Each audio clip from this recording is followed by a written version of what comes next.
Welcome to the Education Marketing Leader podcast with Chris Raposo. If you're looking to dive into the latest industry insights, draw inspiration from education success stories, or just want to sharpen your marketing skills, you're in the right place. Here, we bring you a diverse range of voices from experts and leaders in the field, offering you a unique blend of professional development and practical strategies. Whether you want to understand your audience better, stay updated with the latest tech trends in marketing, or expand your professional network, we've got you covered.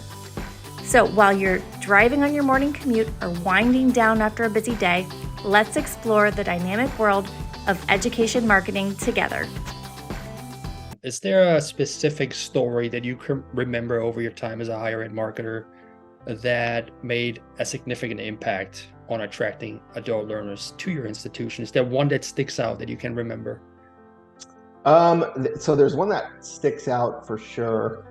It was actually back in my first job in higher ed at Northampton Community College. I remember this being sort of the moment that I said to myself, this is the industry for me because of what it can do for people. So I was very low budget type of stuff. We were just putting together some student testimonials, and there was this guy, his name was Craig, and he was in our welding program. And he told me about, a year ago, he's a veteran and he was homeless. He was living out of his car, and he's got a family and he's got kids. And at the time of the interview, he had just received a scholarship to pay for his final semester so he could complete his welding degree. And just hearing him be so proud to be able to tell his kids, hey, I'm going to graduate college and I have a degree and I'm going to get a job. And it literally, quite literally turned his life around. And so I think that probably to this day is the most compelling story I've ever been able to tell.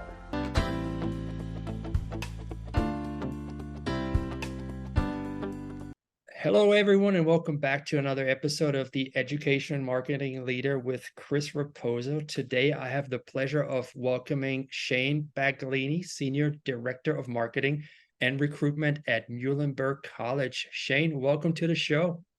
Hey, Chris. Thanks for having me. Much appreciated. Awesome, Shane, man. You're running the circuit of the podcast, and now you ended up on mine. I heard you on John Azzoni's, and I was so impressed with your work and your message that I wanted to have you on my podcast. And did a little bit of research on you before I got you on. I know that you have a bachelor's and a master's degree in sports management, but you have worked in higher ed marketing for over 7 years. Can you give us a little bit of an idea about your journey into higher ed marketing and your role as Senior Director of Marketing and Recruitment at Muhlenberg? Sure. Yeah. So I got into sport management. It's a funny story. I started off as an athletic training major in college. And in one of my freshman classes, they started showing like pictures of injuries and how to treat injuries. And it was a really quick no. I got to change major. So I still wanted to be involved in sports in some way because I'd played sports in high school. I'm a huge sports fan still. So I ended up in sport management and started my career in working in collegiate athletics, working in professional sports. I worked at an Olympic cycling track, which was really cool. We got to, work, people from all over the world came. And so some really good experiences. But, in that industry, their burnout is pretty prevalent. Events take place on nights and weekends. And so wanted to kind of get a more traditional role, and I luckily found a role at Northampton Community College in Bethlehem, Pennsylvania, where I was working on a grant from the Department of Labor for individuals who had either lost their job or needed to be retrained as a result of the recession. Mm-hmm. And that was really rewarding, and I kind of got hooked on higher ed marketing from there. Just seeing the impact that education can have on people was a rewarding experience to go to work every day, and still is. And so now I'm Senior Director of Marketing and Recruitment for the Division of Graduate and Continuing Studies at Muhlenberg, which is equally rewarding because much of our population are people, non-traditional learners, which I know you're passionate about, people that are accomplishing something that is when you factor in their life and their kids and their work and everything else that goes into it, it's just so impressive to see. And so it really, again, is a rewarding experience to see every day people, accomplishing this great feat, and just seeing joy on their faces and their families' faces. And so that's kind of what makes me tick in terms of higher ed marketing. Yeah, it is life changing when you go back to school as an adult learner, like I did as well. I was stuck in a career, so I wanted to be a career changer and I wanted to just reskill and upskill. And higher ed gave me that opportunity because I applied to so many jobs and I never got a response because there was always this bachelor's required. So I knew that the bachelor's was the key for me to get into a different industry, which I Mhm. actually did last year. I got into higher ed tech. So, and just working with higher ed professionals and marketers throughout the last year and a half almost, I've just noticed the ability and the willingness to give back to others and share their insights. I was in a legal field for a bit and everybody was like holding on to their secrets. And here, when you go to a conference, everybody's just sharing, like, how can we do things better? Because all ships rise and ultimately we want to, help the next generation evolve and produce a better future for all of us. So kudos to you. Thanks for your sacrifice. I know that higher ed is sometimes not as paid as well as the private sector.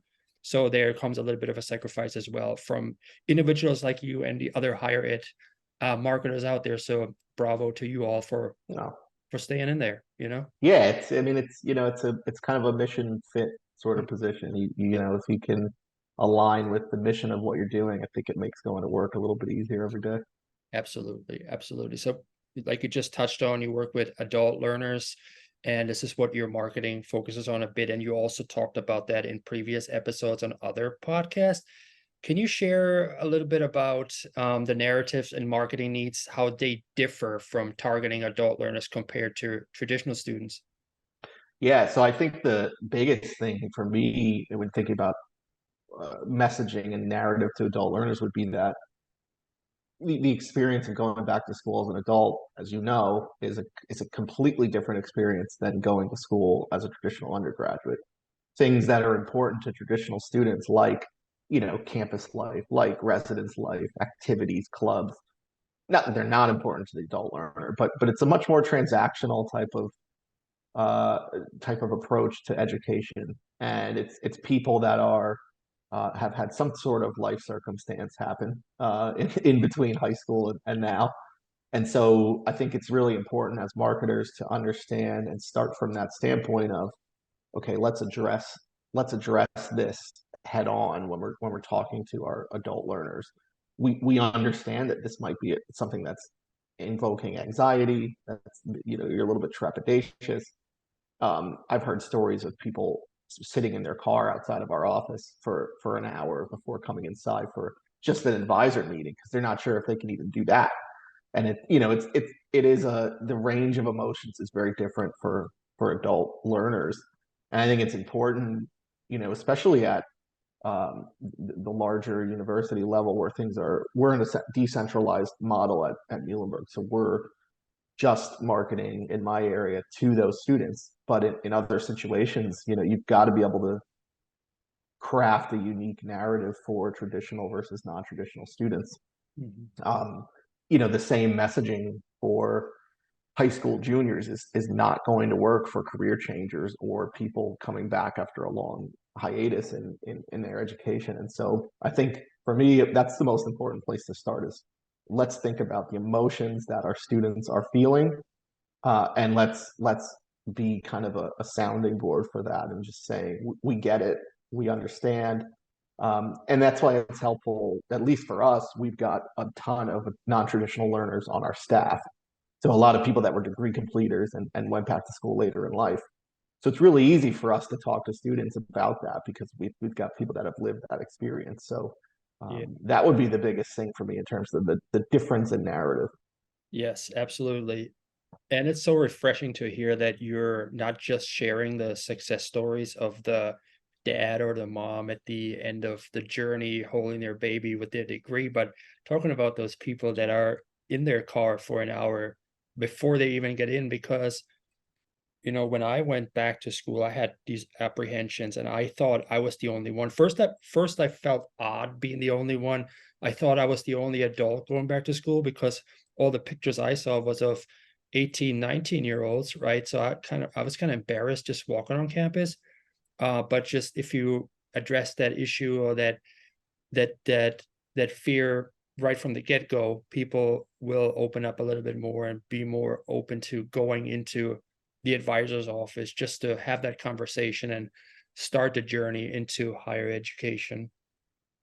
Um, Authenticity and empathy, you hear that a lot these days, in marketing overall. In your experience, what does authentic storytelling mean in the context of higher education, especially for adult learners? You touched on it a little bit with the message of the person sitting in the car, but can you go a little bit deeper on that? Yeah, so I think so. This is something I'm really passionate about: authentic storytelling, especially to adult learners. I think when you look across the higher ed landscape, just focusing on let's talk video. I guess it would probably be the most prevalent storytelling mechanism we use.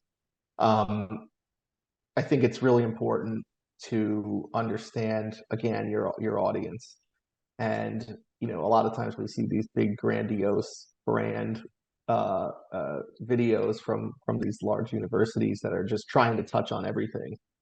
I think for adult learners, and that's great, to showcase the campus in one fell swoop. But I think for adult learners, again, that campus experience, that student life experience is very different.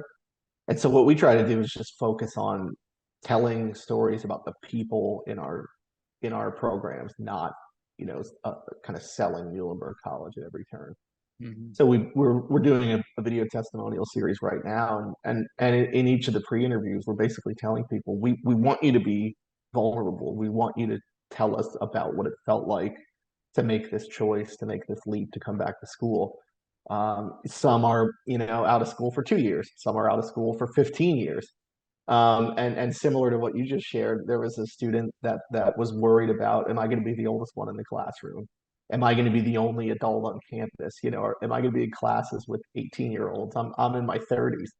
And I think it's important to address that. I think it's important to ask the students that you're interviewing, whether it be for a video, for a written piece, whatever it might be, to kind of address that, because there's other people out there considering making this choice that are thinking that exact same thing. Am I going to, I'm 35 years old. Am I going to be in class with 18-year-olds? And that's a scary thing. And walking around campus and being the oldest person there, and just sort of addressing those kind of anxieties head on about, no, you're not going to be the only adult student. We have this many, but letting your students tell the story, I think, is really important, because I think that connects the viewer more than any written script or something like that. I think that sort of connectivity with the audience, with that person telling you about how they felt, is really important in terms of authenticity in storytelling. Yeah, for sure. I remember the first 2 years I went to community college to get my AA. And it took me 4 years because I went part-time because I worked and I had a family. But I remember one time going into class and my worst fear came true. One of the younger students, thought I was the professor when I walked in. I was so mortified. I was like, oh my gosh, I'm actually a student. So I was really embarrassed when she asked me if I was the professor. I was like, no, no, no, I'm one of your peers. Um, but then on the other hand, as I progressed into other courses, there were people that were even much older than me. They were in their 40s and 50s, and I was like, okay, I guess I'm not the only one in here. And everybody got their same struggles. Everybody's just trying to make it in life. And this is an avenue on how to do that. Mhm. Um, you just touched on the authenticity of the storytelling earlier and not giving them a script. So is there a method to how you craft stories that resonate the unique challenges and aspirations of students? Or do you just, hey, you find someone and said, hey, can you share your story? And you just use what they say, or you kind of keep it in do you have some sort of I mean, I don't want to say script, but some guardrails for them to follow? Yeah, we do have a process. I mean, I personally have a process, and even going back to my community college days, it's really about, for me, I can, the kind of the unique selling points that we all have. We have so many platforms and avenues to get that message across. That can be any email, any billboard can get, flexibility, caring faculty, all that good stuff. But I don't think there's a better sort of medium than video and sometimes longer form written pieces to kind of showcase the humanity behind your what you're offering. And so, things like flexibility, I'm not specifically asking a student, can you talk about the flexibility of our program? No, it's okay, let me learn about you so we can frame this question in a certain way. So, for example, we had a mother, she was expecting at the time of the interview that we did with her. She had a 2-year-old. She completed her program during COVID. She was working full time during that time with a family. And I don't really need to ask you to speak specifically to flexibility because you're saying it all. You're saying exactly what we want people to hear, but we're doing it in a more subtle way that's saying we're not going to tell you about necessarily the pedagogy of our program, but this person accomplished what you're trying to in with all of this going on in their lives, including a pandemic, including having to do everything online when you weren't expecting that. So I think that speaks for itself. So we try to craft our scripts and interviews in a way that's lets the student showcase their story, but also how did Muhlenberg help sort of craft your own story, and how did Muhlenberg fit into whatever you had going on? Not necessarily saying, yeah, the faculty were great. They helped us. They gave us extensions on our papers and stuff like that. We don't necessarily need to put that message out there directly, but saying I completed this program during COVID with a 1-year-old and a full-time job really gets the message done about as well as we could ask for. Yeah, for sure. It's the show don't tell approach, right? Because people can read between the lines. You don't have to like spill it out or Right. or explain everything in Yeah, detail. I think we're all kind of, as especially as marketers, but consumers of media, we're all sort of drawn to stories and storytelling. And Yeah. Think about a movie or a TV show that you love or a book that you love. Yeah. Why did you love it? Well, because it was compelling in some way. It wasn't they weren't trying to sell you on something to make you feel a certain way, but That's they right. they compelled you to keep watching or keep reading. And that's, I think, what we're connected to, especially in video format. Obviously, there's other methods of storytelling, but um, in probably the biggest, source of information for students nowadays, other than Google search, we're talking about video, and that's what I think is compelling to adult learners. Yeah, 100%. Is there a specific story that you can remember over your time as a higher ed marketer that made a significant impact on attracting adult learners to your institution? Is there one that sticks out that you can remember? So there's one that sticks out for sure. It was actually back in my first job in higher ed at Northampton Community College. I remember this being sort of the moment that I said to myself, this is the industry for me because of what it can do for people. So I was very low budget type of stuff. We were just putting together some student testimonials, and there was this guy, his name was Craig, and he was in our welding program. And he told me about, a year ago, he's a veteran and he was homeless. He was living out of his car, and he's got a family and he's got kids. And at the time of the interview, he had just received a scholarship to pay for his final semester so he could complete his welding degree. And just hearing him be so proud to be able to tell his kids, "Hey, I'm going to graduate college and I have a degree and I'm going to get a job," and it literally, quite literally, turned his life around. And so I think that probably to this day is the most compelling story I've ever been able to tell. There's been some other really good ones. There's a student well, she's an alumni now at Muhlenberg, who is an Army veteran again. She was a 25-year military veteran. She's a mother of four. She's got a family. She completed her accelerated bachelor's degree at Muhlenberg. She completed her graduate degree at Muhlenberg. She has, an incredible person.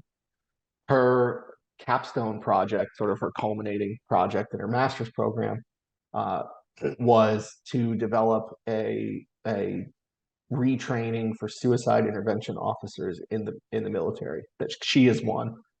She had an experience where she needed to help somebody in need and realized that her training was sort of out of date and needed to be updated. Long story short, her project ended up being funded by the PA Army National Guard for a pilot program in the fall. And so talk about an impactful outcome to talk about, but just, this incredible person that's doing this incredible thing. Sometimes you just get lucky and get fantastic stories to tell, to be honest. Yeah, and those are the kind of stories that resonate because they're real and they're raw and they hit on those emotions and they're relatable as well, right? And they are life-changing. These people, what they went through, and then like you talked about the homeless person, now he has the ability to be a provider to his family. Like you said, life-changing. And that's why I'm so passionate about these adult learners as well, because it changed my life. If it wasn't for my college experience, you and I, we wouldn't be talking right now because I would not be in marketing. I would be somewhere in a cubicle rotting away, probably. But how do you encourage some of these students to tell their story? Because they have to be vulnerable, they have to tell their story, and they have to open themselves up to share a compelling story. Are there any strategic ways to encourage them, or are they just? I was always happy to just share my story regardless, but how do you encourage people to share theirs? Yeah, I think sometimes people are a little bit trepidatious to share their story, and I think this is where I would credit our advisors in our division. The personal relationship that they develop with students is really, really impactful. And I think it helps students feel a little bit more comfortable about not necessarily being kind of used as a token, so to speak, of the adult learner, but rather trying to help people understand what it's like to be an adult learner. In terms of like the nuts and bolts of it, one of the things that I would really recommend to people, especially with adult learners, but in terms of like video testimonials or an interview for a written feature, would be to kind of scale back on some of the production. And that might sound counterintuitive, but one of the things we really focus on is I've done testimonial interviews in the past where people walk into the room and there's three cameras and there's a camera on a track and there's lighting and a stylist and they're just like, whoa, this is a lot. I've never done anything like this before. Most people are just used to being filmed on their iPhones or filming themselves in selfie mode. So we've taken the approach where we like just really scale things back, where we've got, two cameras, minimal setup. The cameras are stationary, so there's not somebody behind the camera, and it's just a conversation with the producer or whoever's asking the questions. I think right off the bat that increases your chances for authentic storytelling by kind of not this Hollywood production where you feel like you're being interrogated and the lights are hot and people aren't used to that. And if it were me, I would be nervous too. You and I are talking on Zoom here. It's a little bit easier than a TV set where you feel like you're on 60 Minutes. So that would really, I mean, that's kind of down in the weeds, but that's a recommendation I have for people, is to kind of think about what your setup is going to convey to the student participating. Some people are great on camera; they're naturals. They don't care about the production. Other people have never done anything like that before and are nervous that they're gonna screw up. They don't look right. They're not gonna say the right thing. So really, just disarming people by kind of scaling back is an easy way to increase that authenticity. Yeah, that makes a lot of sense. We're as marketers, we kind of know, we're used to the camera. Even when I started this project with my podcast about a year ago, I was nervous just speaking to strangers through Zoom I got a lot more comfortable over time. But if you have somebody who's in a welding program who's never been in front of a camera before, that is a big deal for them.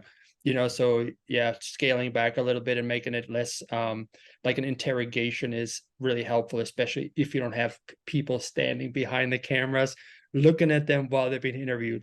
So that's a really good approach, and I commend you for that. I think everybody should pick that up as well going forward if they're doing student testimonials via video on a grander scale. So digital platforms, there's a rise in that. Obviously, we're pushing everything out on LinkedIn, Facebook, Instagram, what have you, TikTok.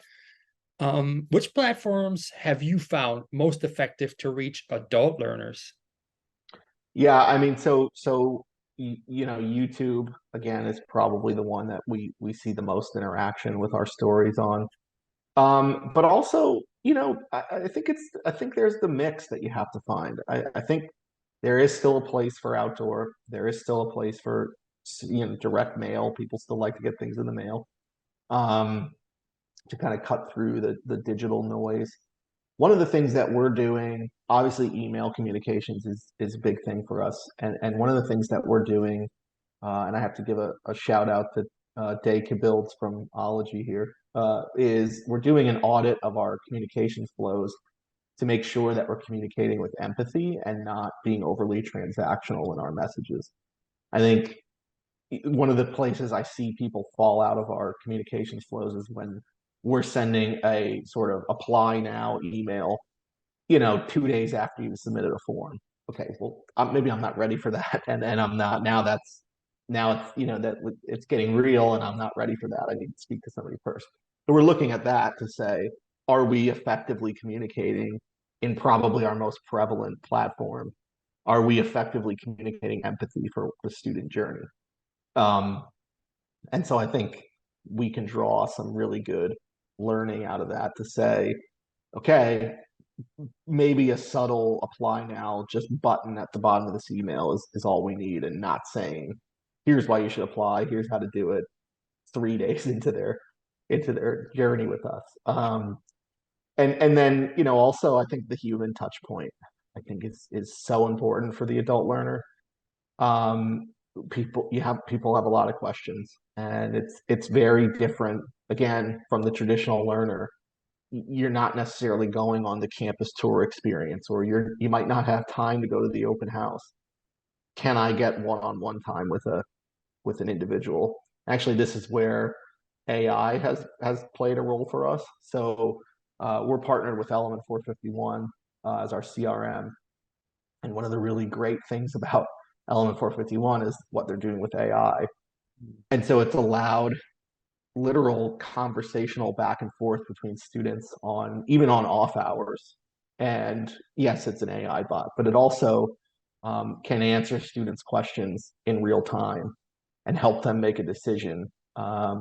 Oftentimes, the school that the student hears back from first is the one they'll end up going to. And so if you can't, if you're not able to scale that human touch point like we're a small staff, finding ways to do that is really important. And so that's where AI is playing a role for us as well. Yeah, I'm really encouraged that you're utilizing AI in your marketing and as on your website as well. It's on the website as a chatbot, you said? It is, yeah. Yeah, that's perfect, because most of the time these adult learners, they come back from work, then they have their family time, then in the evening after the kids are in bed, then they'll do their research, and if they want to talk to somebody, admissions obviously not in the office at this time, but like you said, if they don't get the answer from you, they'll move on to the next one. They'll Right. find it somewhere, yeah. Find it And somewhere. and we're actually able to, with that technology, they can send us an email and it'll get back to them, send us a text message, it'll get back to them. So they can have that conversation, not necessarily needing one of our advisors or admissions folks to be on behind the keyboard. Yeah, and then there's the crucial aspects of that is the immediate follow-up the next day, right? Because sometimes I heard of these horror stories where people submitted a request for information, and then weeks later somebody got to them, and it's obviously too late then to reach out after they submitted something a week Yeah. ago. So diversity and inclusion they're crucial in today's higher ed marketing. Now, how do you ensure that your stories represent a diverse background and experience of adult learners? Let's say there's a specific target demographic that's more willing to go on camera, but you have some others that may not want to go. How do you go about that? Yeah, so this is I think where we're lucky at Muhlenberg. We're in a very diverse location. The Lehigh Valley, Allentown area is very diverse. Our student body is very diverse. Um, so we don't, we definitely strive to make sure we're representing diversity in all of our marketing. I think more importantly for marketers is that we should always be thinking about diversity, not just when we're doing a specific project and we've got to we've got 5 students and we've got to represent all these different groups. I think that's probably the wrong way to go about it. I think making sure we're addressing diverse populations in our communications through personalization, through some other things that we've tried, but always kind of thinking about being cognizant of the diverse background of our students. Adult students provide tremendous diversity to a campus from both a life experience standpoint and then also a cultural and demographic background. So yeah, we are, we do strive to make sure we're representing groups that we know are likely to enroll in our programs. And luckily our students are pretty willing to share their stories regardless of background or demographics and things like that. But it is, I mean, it is a balance that you have to strike. You certainly underrepresented groups on campus are underrepresented for a reason. And so finding people willing to share their story is challenging, and also making sure that people again aren't feeling like they're being sort of that used as the token uh, diversity interview.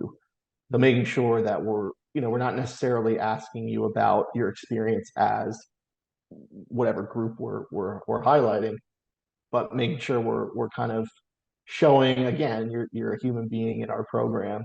Yeah. That's coming from a specific background, and um, other students watching that might be in a similar scenario, coming from a similar background. How are we connecting to those folks?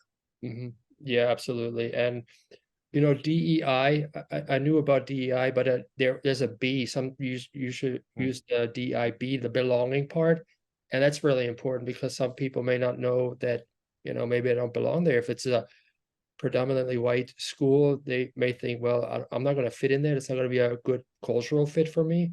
So to communicate that as well is super important to get these underrepresented groups on campus. And I think, yeah, it's a great point. All of those, the DEI and B and DEIB are all are not they're separate things. You can have a diverse campus and people still feel like they don't belong.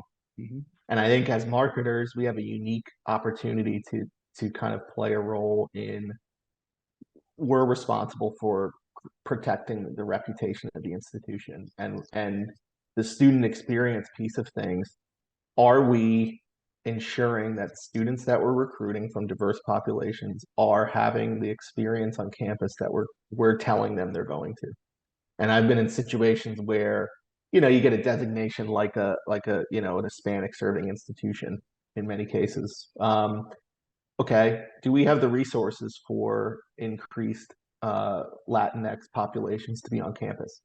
Are we, before we use this designation, which is really geographical, it's about your population, before we use that as a reason to go target more um, Spanish speaking students or Latinx students, when they get to campus, do we have the resources to help them? Do we have affinity groups? Do we have bilingual staff?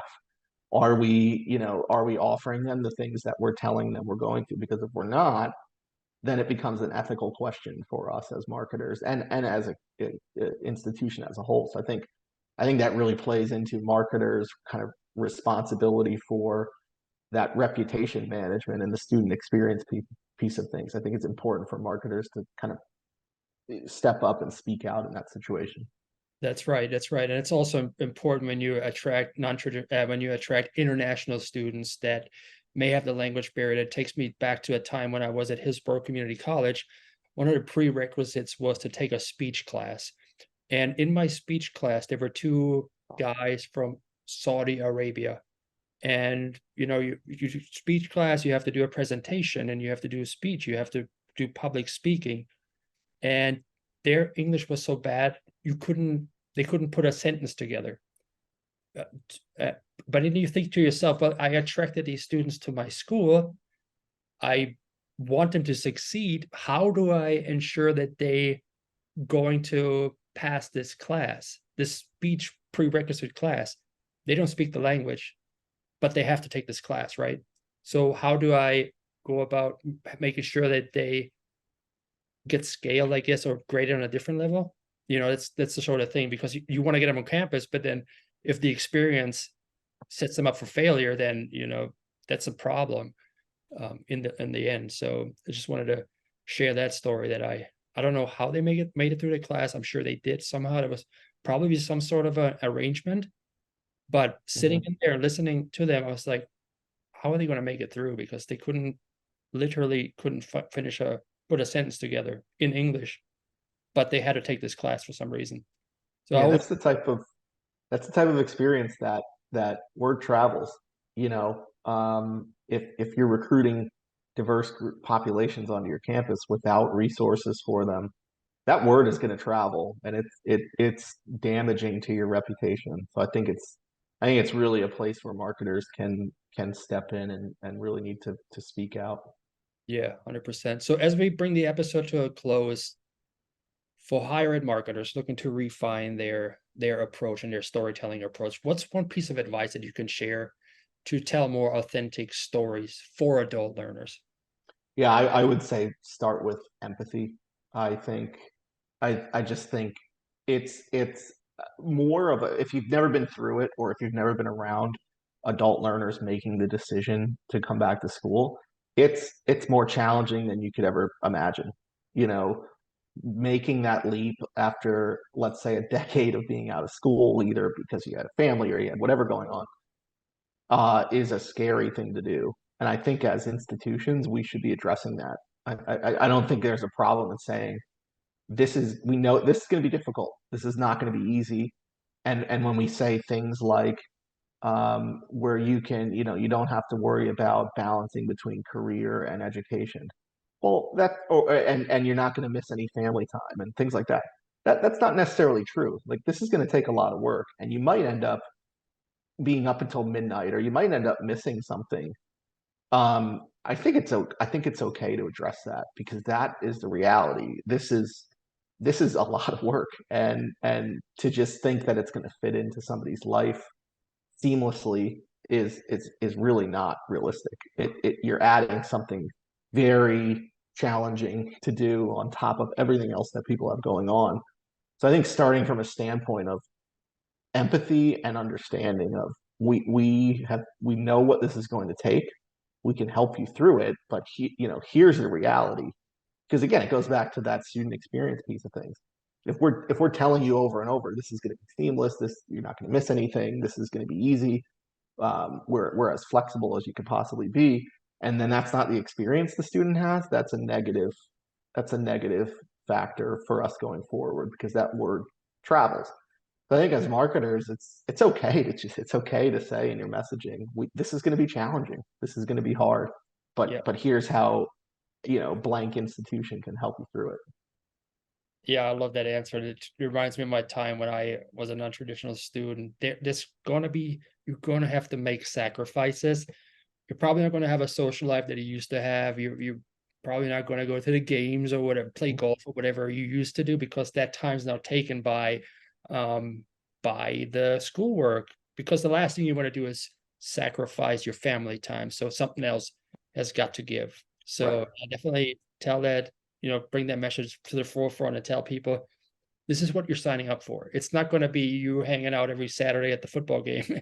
That's not going to happen, because that's not your life, as an adult learner with a family and a job. So Right. So thanks so much, Shane, for being on the show. Great show. How can people connect with you to learn more about you or your school efforts?